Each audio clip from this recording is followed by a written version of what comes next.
It's story time with Miss Zahn. Where the Wild Things Are, written and illustrated by Maurice Sendak. This book is fiction, meaning it is not real. The night Max wore his wolf suit, he made mischief of one kind and another. His mother called him Wild Thing, and Max said, "I'll eat you up." So he was sent to bed without eating anything. That very night in Max's room, a forest grew and grew and grew until his ceiling hung with vines and the walls became the world all around him.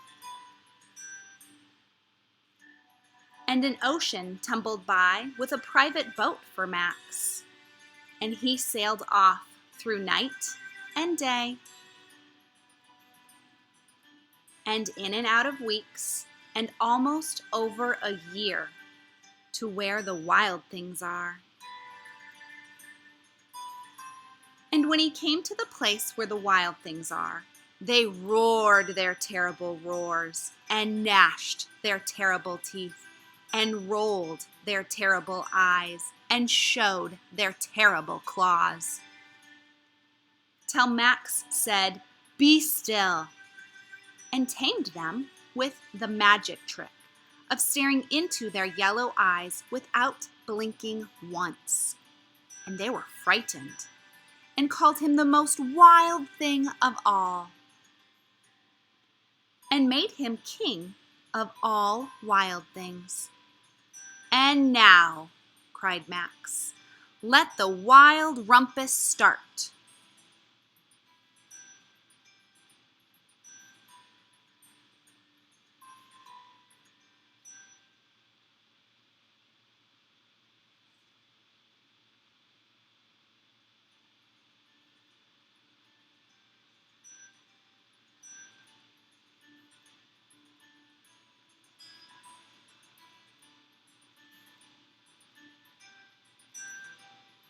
"Now stop," Max said, and sent the wild things off to bed without their supper.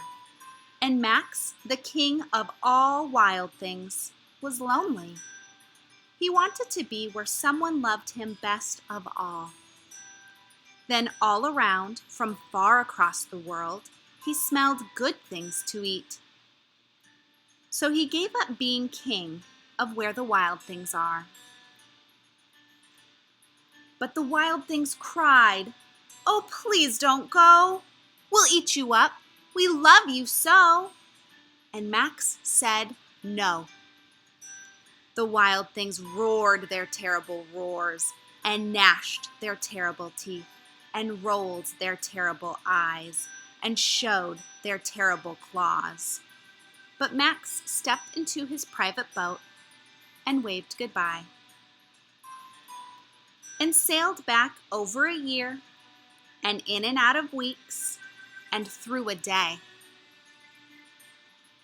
and into the night of his very own room, where he found his supper waiting for him. And it was still hot. The end.